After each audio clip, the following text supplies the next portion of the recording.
Welcome to today's edition of Mental Health Matters. Today we're going to be talking about life after suicide.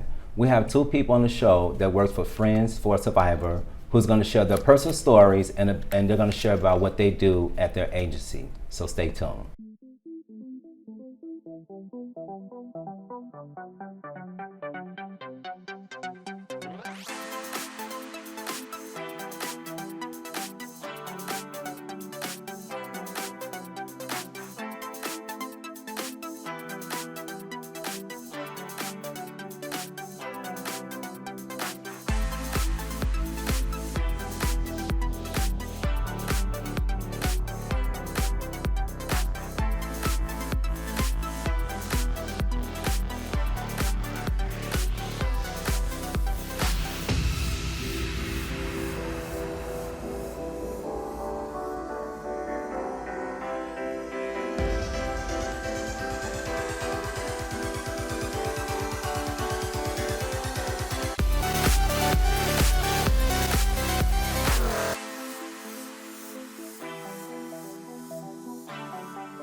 Hello, Marilyn and Harriet. Thank you guys thank you women for taking time out of your busy schedule and come on the show to just share your personal stories and talk a little bit about what you do. So we'll just start by you each introduce yourselves and we'll go from there. Okay, I'm Marilyn Koenig and I'm the Executive Director of Friends for Survival. Do you want any more information? Oh yeah, just what you want to share. I'm the mom of 7 children.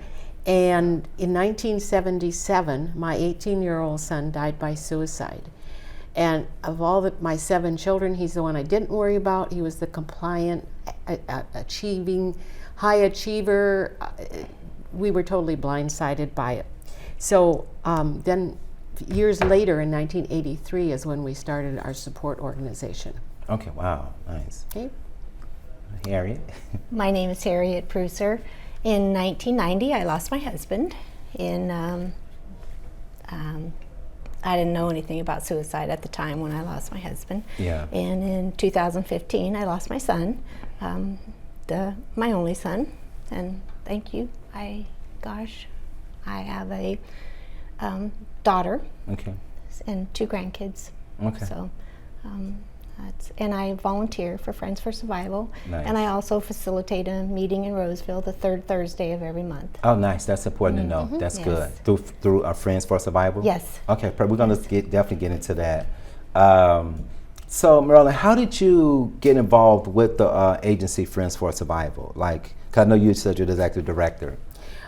Actually, I am the co-founder of Friends for Survival. Survival. The co-founder, okay. Yeah. Nice. It's a nice term for having to make decisions and do all these things, but I've been a volunteer for 37 years. Okay, wow. Nice. As an executive director, we couldn't afford to pay, somebody, and little by little, I mean, we started from scratch with, 6 families giving $25 a piece. Wow. So let me go back. I kind of jumped ahead here. But I met another mother who had lost her 17-year-old son to suicide. Yeah. And she and I were at another support meeting in Sacramento in 1982. And I was kind of advocating for suicide prevention to get letters for the California legislation that was being pending on suicide prevention and teens. Okay.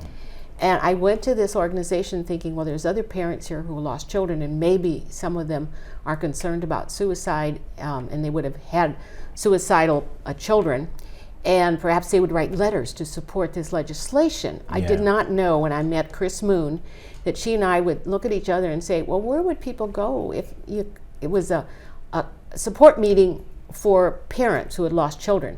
But where would you go if you had lost your spouse or your uncle, your grandparent, or somebody else? And so we started doing some research and assessment in our community at the local crisis lines and asked them if there was a need to have a specific support program for families after a suicide death. And everybody encouraged us, including professors at Sac State and funeral directors. Wow. All said, yes, go for it. We really need to, people really would respond to that. So we did that for 2 or 3 months and did our research and thought, let's see what else is happening in the United States. There wasn't hardly anything at all in the whole United States. Wow. So she and I just sort of used our own emotion, our own gut, and decided that we would start a group and we would model it after that parent support program because it was very successful and it was a national program. Yes. And we had our first meeting with 8 people in a living room. Wow. In Fair Oaks, and we went from there, and those 6 people became our first board of directors, and we've just gone from there and gotten bigger, and I had no idea it would get so big. Yeah. It has become a huge undertaking. Wow. Yeah. Wow. That's huge. Thank you for that, because I know that a lot of lives was touched through the birth of what you guys are doing now at the agency. Yeah. It's a very sensitive subject, and a lot of people don't like to talk about it, especially if it's fresh and new. And we know that everybody grieves at their own pace and own time. But let's talk a little bit about the myth of suicide. What are some of the myths? There are several myths about suicide, and I had them too. But one of the ones, some of the myths are that people who talk about suicide won't do it. Yeah. That is an absolute myth. Sometimes if somebody is really feeling suicidal or feeling terribly depressed, if you allow them and you open up and you're honest and talk with them and care about them enough, and they know that, they may open up to you and talk about it and feel relieved that maybe somebody can help me. Yeah. But you can't say the word suicide and that's going to cause anybody to go out and kill themselves. Yeah, exactly. That's exactly we don't have right. that kind of power. Yeah, that's exactly you right. know. And one of the other myths is that all suicidal persons are mentally ill. And that's not true either. Some people that are mentally ill are more prone to suicide, but not necessarily. There are people who have suffered from really extreme depression for all their lives and never would kill themselves. Yes. So we don't know who's really at risk. Yeah. And you can't prejudge that. Yeah. But certainly it is one of the risk factors for suicide is to be having extreme mental illness, especially, can be really just heartbreaking, and it just becomes so overwhelming. Yeah. One of the other myths is that that suicide occurs without any warning. Now, that does happen, like it happened in our family, but it isn't necessarily so. Some people do give warnings, but most of us don't know what the warning signs are. Yes. And if somebody even has attempted suicide before and we were able to intervene, we then think that we can save them. So we don't think that that's really going to happen because I saved them here. I'm going to bet and hope anything down the road I'm going to be able to do the same thing. Yeah. So we don't want to have to face it. Yeah. But that's pretty realistic. I mean, why should we want to face that and think, oh well, they're definitely going to kill themselves? No, we can't save everybody, but we can save a lot. That's exactly right. Yeah, That's so exactly right. We need to talk about it. And like I said, saying suicide is not putting ideas in people's heads. Yeah. Not at all. Sometimes when somebody has been depressed and you've talked to them and they've got help, they can seem like they're doing so much better. But actually, there is a window of high risk after treatment, especially if they change medications and so on. Sometimes that can really cause big problems. So we can't get too complacent about, okay, they're feeling much better, I don't have to worry now. Yeah. We still need to be vigilant and make sure that we can do what we can. But, I remember when Steve died thinking, he had some responsibility to say something to us, and he didn't. Yeah. He didn't tell anyone when our son Steve died. Yeah. He left notes, he planned it. He was a high achiever. And he wrote in his note, he said, "This isn't anybody's fault, I just don't have a future." Yeah. And this was a young man who at 18 had registered for Sac State. Yeah. He had all of his ducks in an order. He had a part-time job. He had a car. He was getting A's in high school. He was also taking classes at City College while Wow. he was in high school at Christian Brothers. Yeah. So we really don't know Yeah. what can happen to people. Yeah. But I think that sometimes we just don't know enough about suicide. Yeah, I definitely agree. And one of the questions that many people will ask, and especially in the beginning to people, is why would somebody want to kill themselves? Yeah. The fact of the matter is, people who die by suicide are not trying to kill themselves. They may have made bad decisions and Yeah. got themselves in places. Yeah. Or, after many years of perhaps being bipolar and exhausting every effort to get better and to cope and to live and to be productive, I think sometimes we can all get really tired and we can't just do it anymore. Yeah. We have exactly. limitations. Yeah, exactly. That's Yeah. exactly right. And sometimes when the family knows how hard this person has tried to live Yeah. and yet has ended up ending their life, Mm-hmm. then we can kind of better understand it because we saw them struggle for so long and we think, at least they're not struggling anymore, they're in Yeah. peace. Yeah. So for some people, the why is a little bit easier for them. Yeah, exactly. But for many of us, it's still, we think, if only I had done this, or only if I had, taken them out for dinner, if I'd only called them back, if I'd only been there then, if I'd only made that extra visit, I could have made the difference. But we try. Yeah. Yeah. But the thing is that we do the best we can with the information we have at the time. Yes, exactly. And if it were up to us, they'd still be alive. Yeah, exactly. Exactly. Yeah, but yeah. it's not, we don't have that kind of power. Yeah, exactly. One of the other questions that people may have is that maybe the tendency to suicide is inherited. I'm not a doctor, I'm not a nurse, I Yeah. am not a professional, I'm a mom, Yeah. okay, with having talked to lots and lots of families. It's not that suicide is inherited, but the vulnerability to depression seems to run in some families. Mm-hmm. And I did not really realize it in our family because my husband had his background of his family was they were all alcoholics. All the men were Yeah. alcoholics. And I now think, and this is back, I'm talking about the 20s, 30s, 40s, 50s, a long time ago, because I'm old.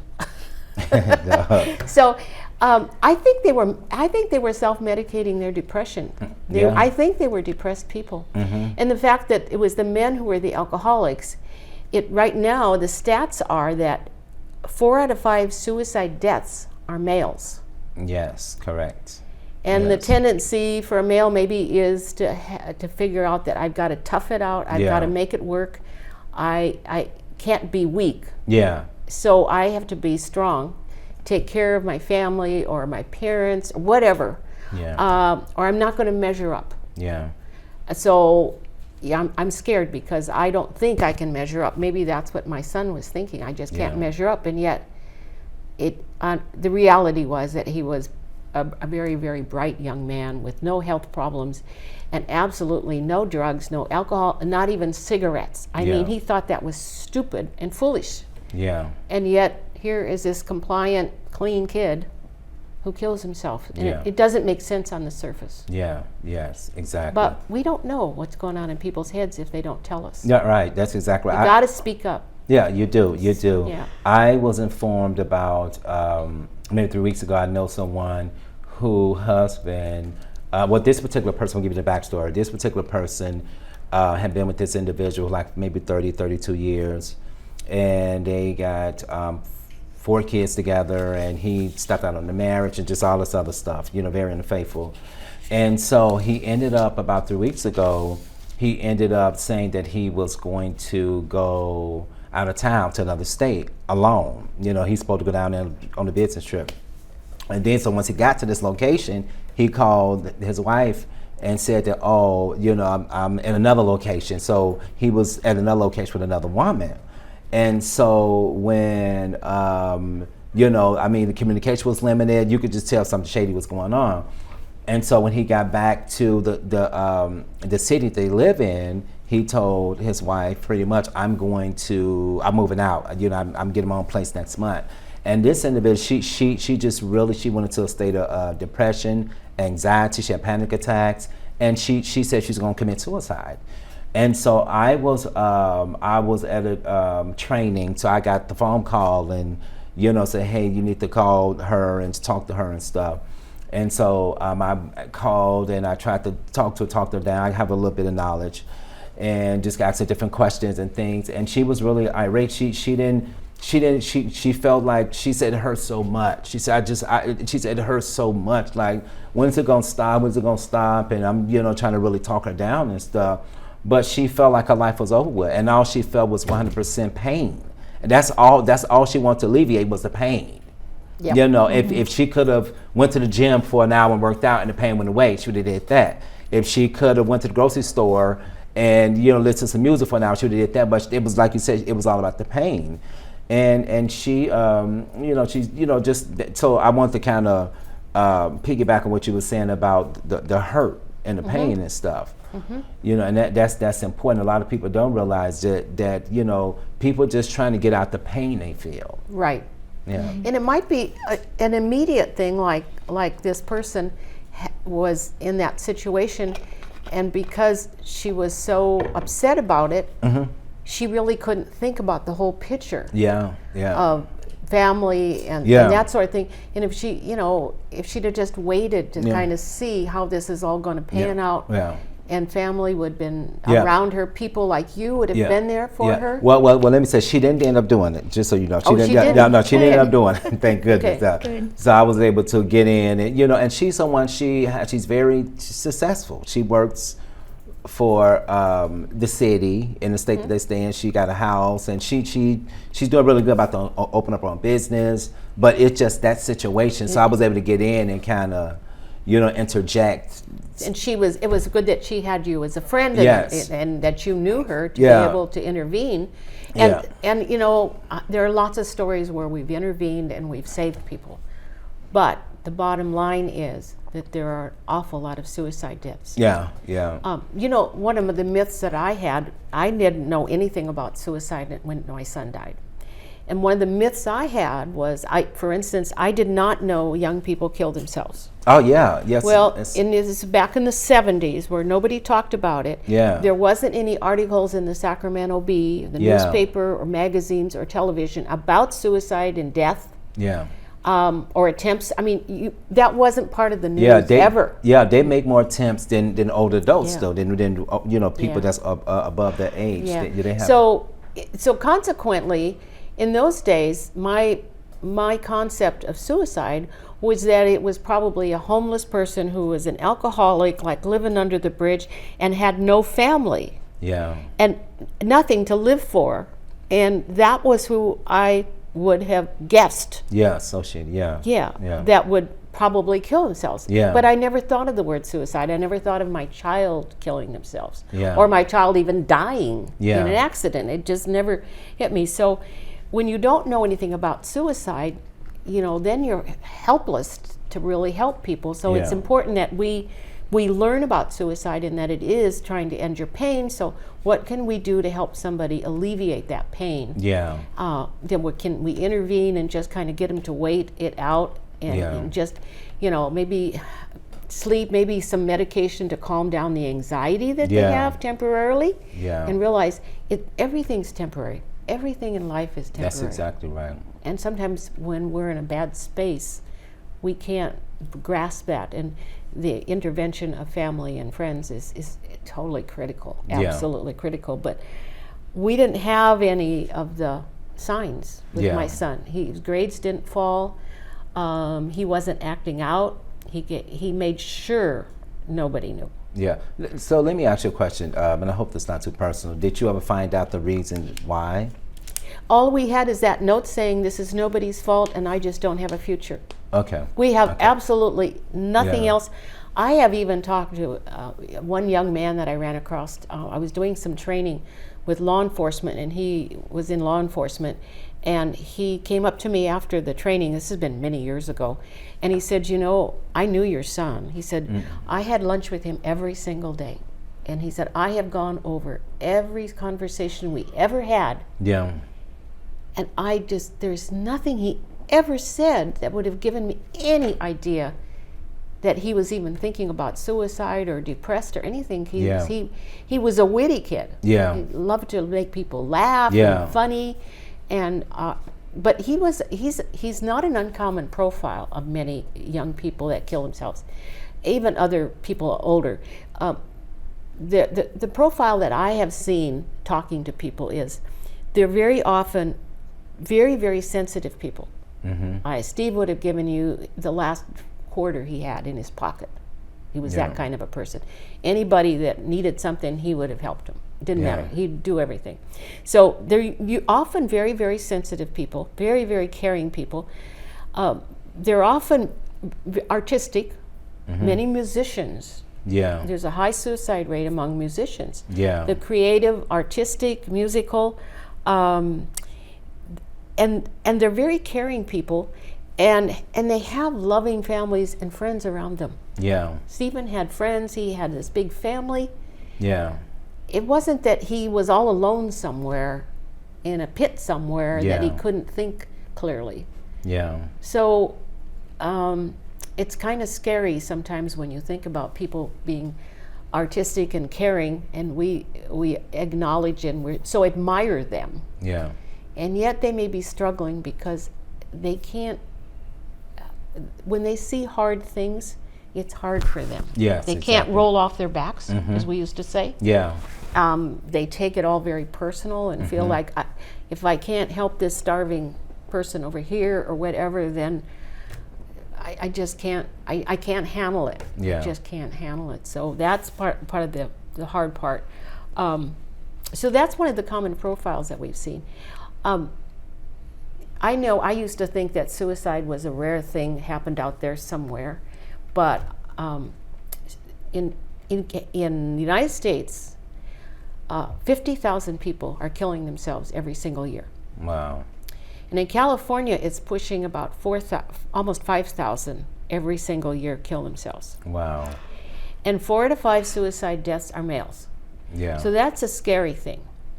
And our organization gets upwards of at least 40 new families every single month that call us. Oh, really?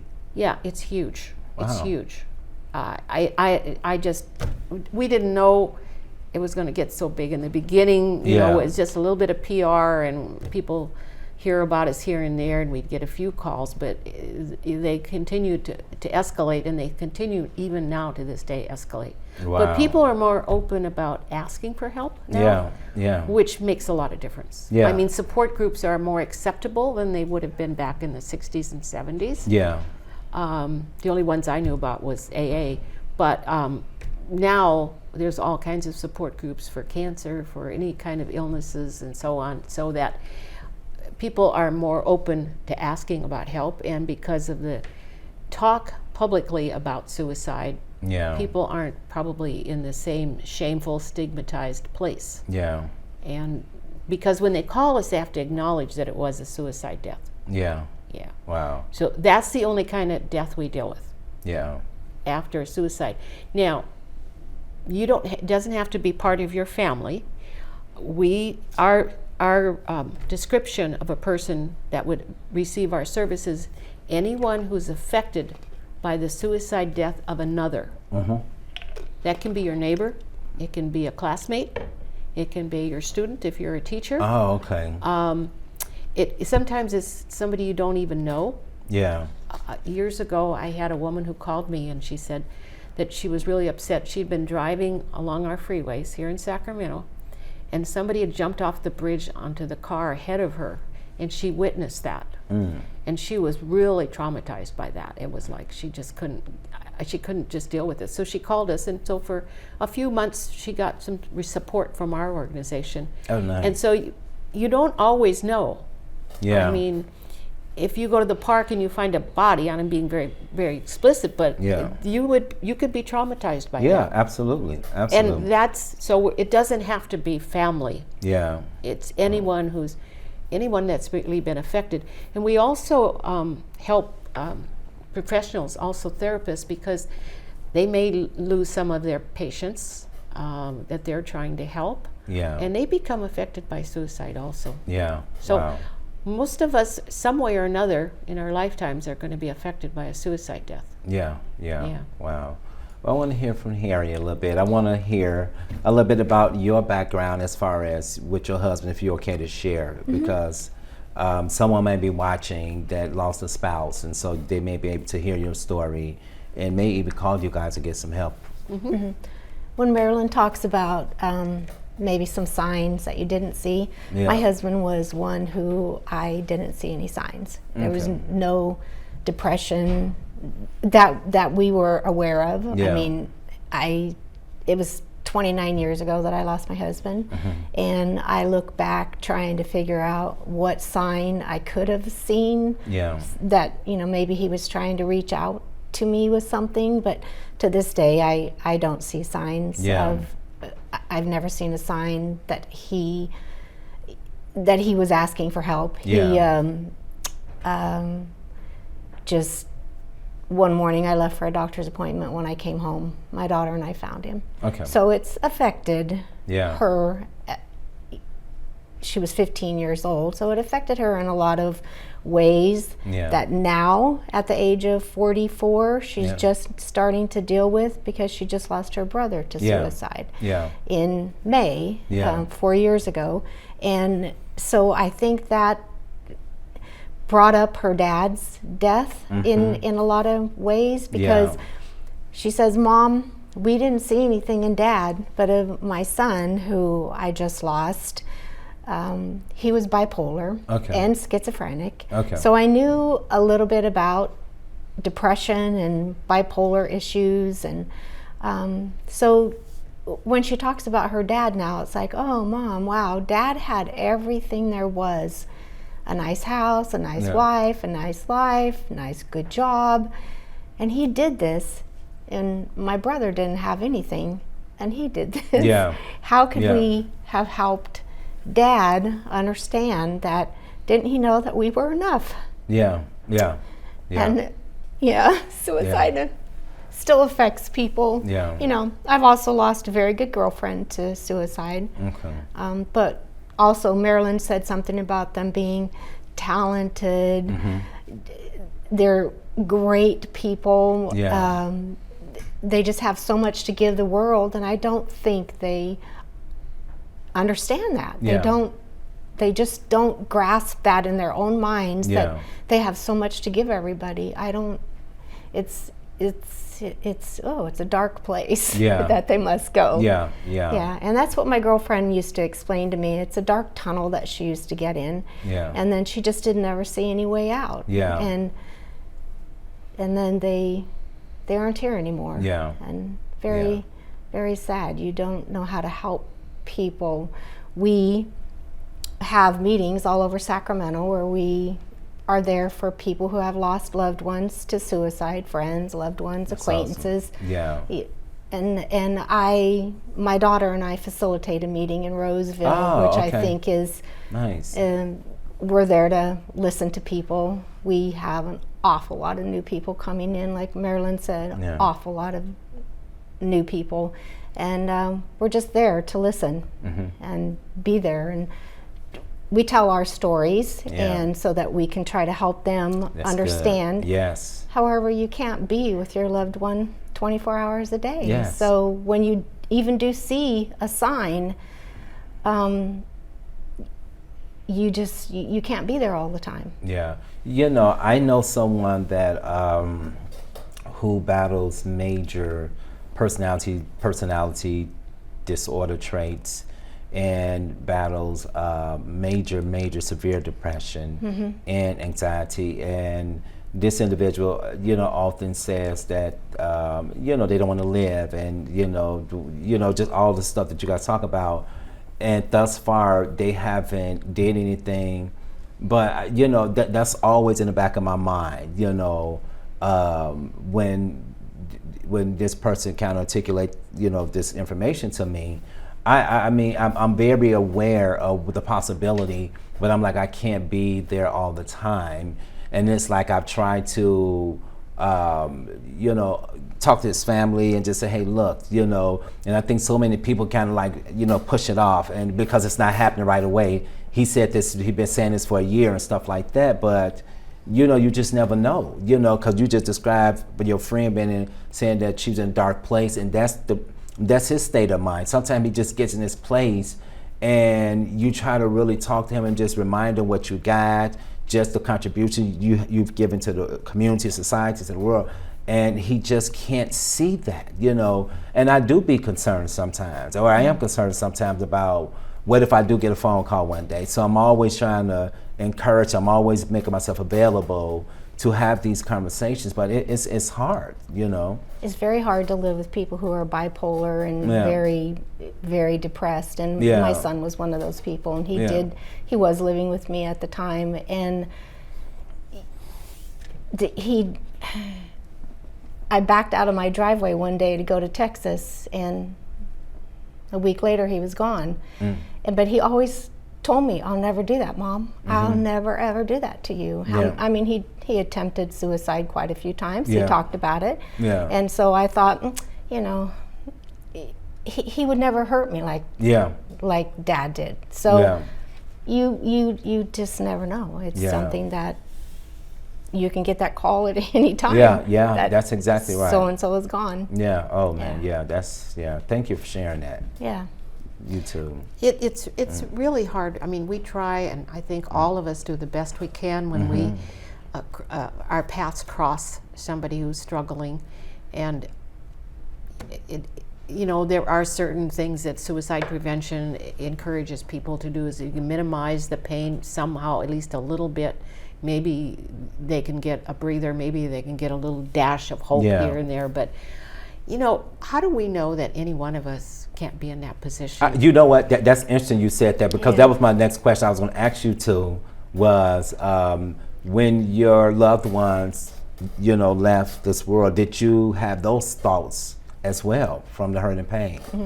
When I lost my husband, I did. I Yeah. can remember. Yeah. I had That's good, my Mama. children were 15 and 21, and I just remember saying, I don't want to live anymore. Yeah. I don't want to be here. Yeah. And yeah. not that I was ever going to do anything, but Yeah. I remember I did Yeah. have those thoughts. Yeah. I was so traumatized. Yeah. I didn't even know what suicide Yeah. was Yeah. until one day I just came home and your life is over. Yeah. I mean, it just changes in Yes. a split second. Yeah. Thank so you yeah, for I that. had those thoughts. Yeah, and I appreciate the transparency. And it's Because the trauma of it all is just overwhelming, and I really think that until you have had to deal with this, I can't explain it.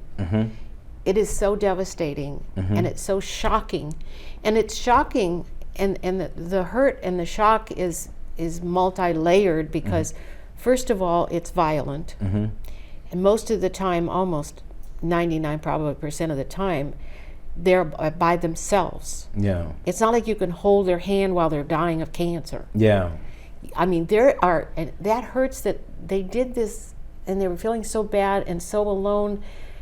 They were all alone with nobody around them to help them. Yeah. And that breaks your heart. Yeah. Thinking, if I'd only been there, if they'd only let me talk to them, you know, maybe but we don't like the outcome we got. Yeah. So that's why we keep beating ourselves up. Yeah. But the trauma is huge, and many people end up with, oh gosh, and I'm going to go blank on that. No. You know, Survivor's guilt. Well, survivor's guilt. Yeah, we beat ourselves up with that, but they also get traumatized by it all. Yeah. And so they get PTSD. That's what I'm starting. Yeah, Yeah. PTSD. They get PTSD, and they really have to have some, medical treatment for this. It's important. Pills aren't going to solve this. Pills will not solve this. Yeah. So it's a matter of helping people walk through it until they get to the place where they can see a little bit of hope Yeah. down the road. But it becomes a huge health issue. And it's because of the shame that people feel. Yeah. The fear that's who else is going to do this that I know. Yeah. You get scared. You get just scared Yeah. and think, if you lose your child, what about your other children? Or Yeah. any kind of a relative, you're thinking, well, if they could do it, who else might do this? I mean, it's a scary, scary, scary place. And a lot of people have health issues of their own Yeah. before this happened, and now that can be accentuated and be more serious than it was before. We've had recurrences of cancer with Yeah. people. Yeah. Long time. It takes a long, long, long time, years and years, and it's like it's never really going to be over Yeah. and gone. And it isn't like this word closure has no value to us whatsoever. Yes. There's not closure. You learn how to live with it to the point that it isn't ruining your life. Yes. And the person that died didn't do it to try to destroy you. Yeah. And they didn't do it because they were angry. Really, Yeah. hardly ever. I think that might happen on a rare occasion, but it's Yeah. not because they're angry. Yeah. It's because they just cannot survive. They cannot. They've done everything they could. And there are some people, I'm sure, that it's impulsive. But for the most part, many of these people have struggled for a long time, whether they've told you or not. Yeah, I believe that. To ending your life is a very hard thing to do. This is not a coward's way out. It is a Yes. very, very difficult thing to do. So, in spite of it, their pain was so bad that it seemed like this was an easier thing than what they were dealing with. Yeah. Yeah. So what are some of the things that the loved one can do after the person committed suicide? What are some of the things that they can do to start the healing process? Well, first of all, call us. Okay. I think Yeah. Reach out. Yeah, reach out. call Friends for Survival. Yes. And let your friends be helpful too. Yeah. And let your doctor know. There's a whole list of things. In fact, one of the things I was going to talk about a little bit later, but this kind of is appropriate now. This is a brand new resource in the last couple of months. It's called When Someone You Love Dies by Suicide. It was printed and written by one of our families. Oh, nice. It's one of our resources, but we're not pushing Friends for Survival in this as much as it is. This was written specifically for first responders to leave with families at the moment that Okay. they leave, and you are in shock, and it's like, what am I supposed to do? I can't think. You have your brain gets frozen. Yes. And you just cannot, I don't know what to do. I just don't know. You're frozen physically, mentally, emotionally. Yes. And so this little booklet kind of helps you at the first page, talking about you're in the midst of one of the most painful losses a person can experience. Please know that you're not alone in your journey. This guide was created to help you navigate the waters ahead. Yes. And then it has a checklist of steps to take following a loss. Who to notify. There's a whole list here. Understanding there's a bit information on depression and suicide, how getting through your grief, a little bit about anger and managing guilt. And then here are some strategies that can be helpful to you. Accept help. We talk about self-care, making healthy choices, getting support. Find a therapist who is possibly looking for help for younger children. So write out some of your feelings. So there's this long list. And then in the back, here are all kinds of support resources. That's good. Including like our local children's bereavement art group through Sutter Hospital. There also is an online Snowline Hospice also has a children's program too. We need to really help the kids, Yes. the young children. They usually take them from age of about 4 to 17. Wow. So there's wonderful resources. It's not our resource, but we refer people that have young children to this. They've been providing resources for decades, so they are very good. There's also an online support group called Alliance of Hope that's actually very good. So, and there are some other international and national organizations too that can be helpful. So we try to provide you with some list of resources so you've got a place to go and and also a few books that we highly recommend in the back, just a very, very few. So this is the latest thing. We have already distributed about 1,100 of these to all the local law enforcement chaplaincies, and we're getting them to the police and all kinds of, first responders. So, and they really appreciate this because it's one small little thing they can have in with their supplies, and they can just leave this with the family. Yes, awesome. Because that's the person that wrote this, and it was her idea, was like, when they left, she says, if I'd only had something in print that could give me some, I thought, what am I supposed to do? Yes. And so this was her dream. Yeah. To finally, after losing her husband about 4 years ago, that we would collaborate with her. She's on our board of directors now. Collaborate with her to help her get this together, and so we consulted with several of us, worked on it with her, and so we're pretty excited about this. It's That's a whole new awesome. thing, because that isn't something people just don't know what to do at a moment like that. Yeah. Well, I want to ask you a question. Is it important, or why would it benefit a person to educate themselves, even if they're not, or how can I put it, even if they don't know anyone that has committed suicide, or even if they don't have a loved one that has not had any symptoms or showed any signs? Why would it benefit somebody to just kind of educate themselves in that arena, if that makes sense? Can I give you just a little tiny bit of information about that? Oh, Not yeah, that I'm yeah, gonna say yeah, any 'cause I got a names. story, yeah. No, this is something that actually happened. Is my grandson is in high school.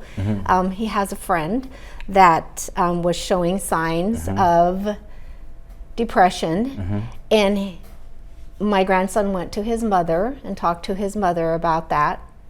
My daughter went to the friend's mother, and then they helped her get into counseling. I mean, my grandson was actually worried about this person at school, and because we are so overly spoken about suicide, and if you're feeling any grief or sadness or anything, you need to tell us and talk about it. And so he was able to help someone just by listening to how, we've talked about his grandpa that he never knew, and he was here when his uncle did it. But so we talk very openly about that so that they can help. And to me, awesome. that was a wonderful thing that you did. Yes. Yeah, so you can help.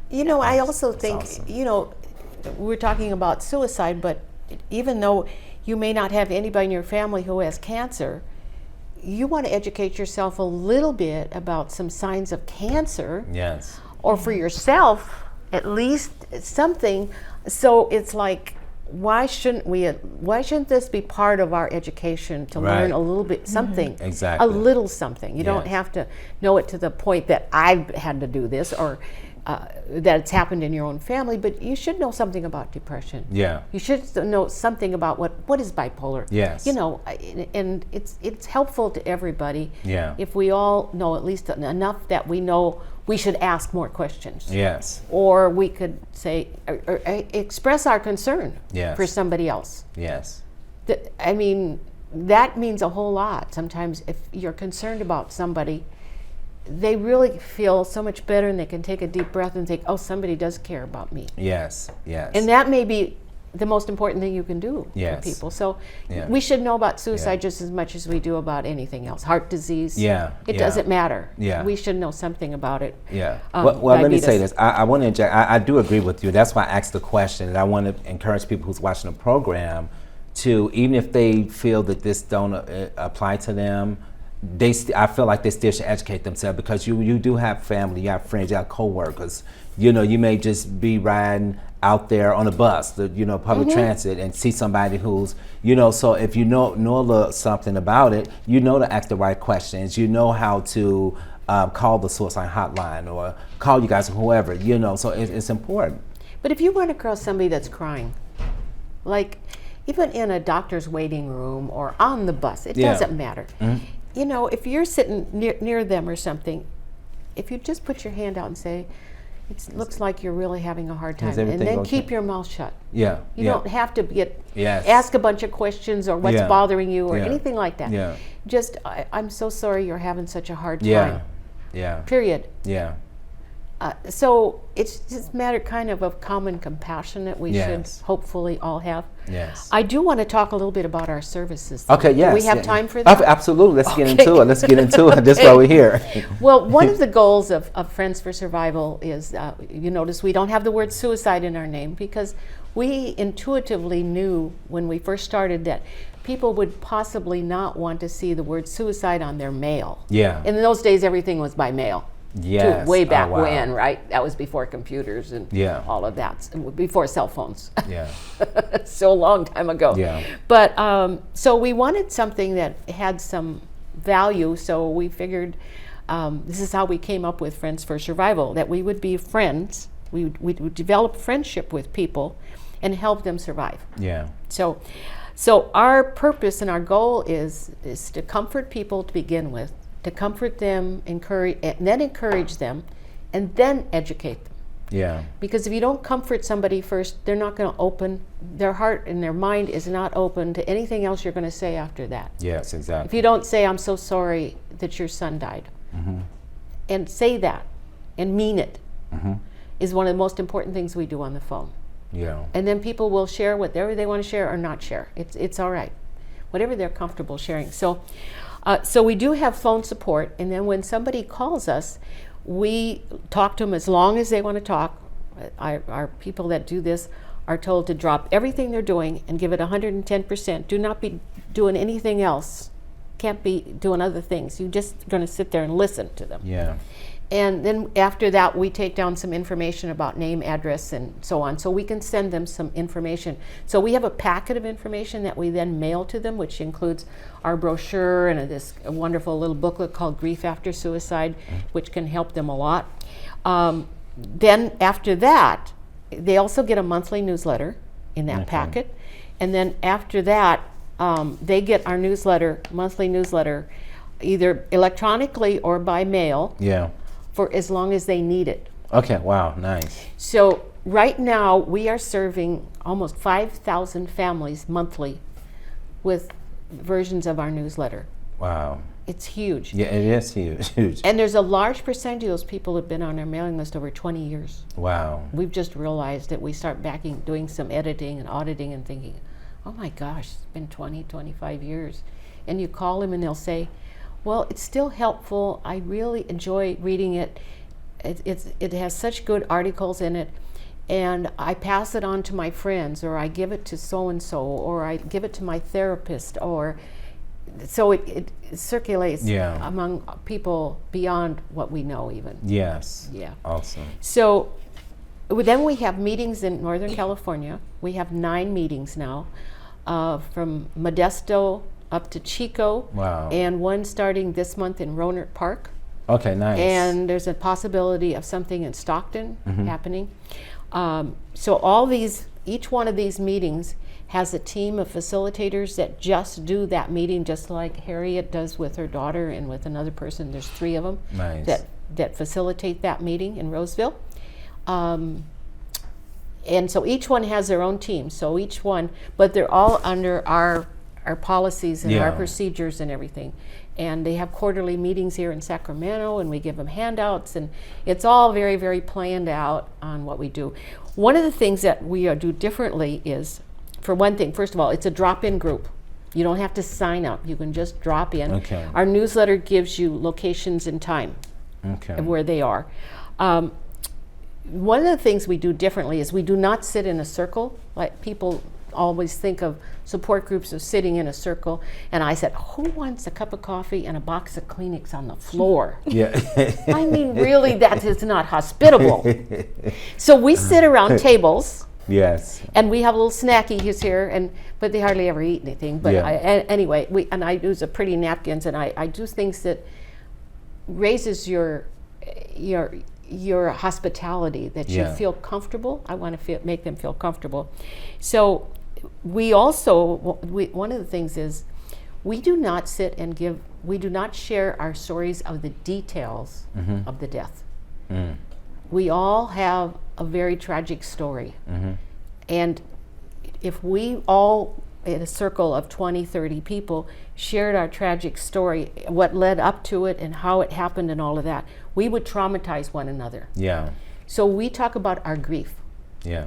We focus on our grief. We have speakers and we have subjects every month about what we're going to talk about. It can be anger and forgiveness and guilt, how to get through the holidays. We have a special one called Tear Soup. They come early and we have homemade soup, Right. serve soup, and then it's a book we go through, and we can talk about our grief. After that, it's part of a book on grief called Tear Soup, which is fascinating. Nice. So we do have these topics. So besides doing, and then we do follow-up to people after they call us the first time. We do follow-up and call them back. Did you get the package? You got any questions? Is there anything else we can do to help you?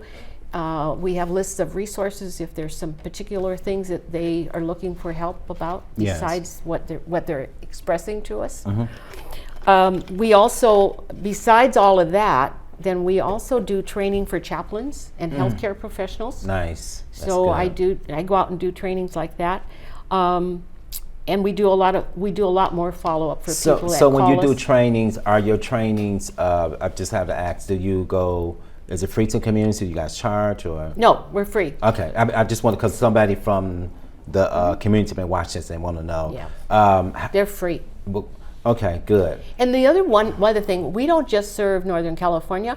We actually have people that have called us from all the other 49 states. Wow. So our newsletter actually goes everywhere in the United States. Yeah. Every state is getting, somebody in every state is getting our newsletter. Okay, so because we run out of time, we got like 4 minutes. I want to ask you a question. Mm-hmm. So if somebody wants to volunteer, how can they? What's the process? How can they get involved? They need to call us, and we'll give them. We have a volunteer application they can fill out, and we'd be very happy to do that. If we've got 4 minutes, can we talk about the quilt a little bit? Okay. Yes. The quilt that is behind us Yes. each square was done by the family, Okay. and we actually have 6 quilts like this. This is just one of them, Yeah. and it's a memorial quilt. But we also use them publicly like we are here. Yes. So these are the families that feel like they're willing to be public about it in order to help people realize Yes. that smiling faces, that look happy, smiling faces, and these beautiful people can end up Yes. ending their life. Yes. It's not some down and out person that, that looks like they have nothing to live for. Yeah. Wow. So the quilts are very effective. So we started our first quilt in 1998. Wow. But Wow. we have to wait till we get enough squares to do another one. So we've got 6 quilts now. Oh wow, just different ones. Nice. Yeah, and each one is different. And we have 2 that are, one of them that's a sibling quilt, if you lost a sibling. And we have a couple national quilts that were done by people who live outside of our area who don't have any resources. Yeah.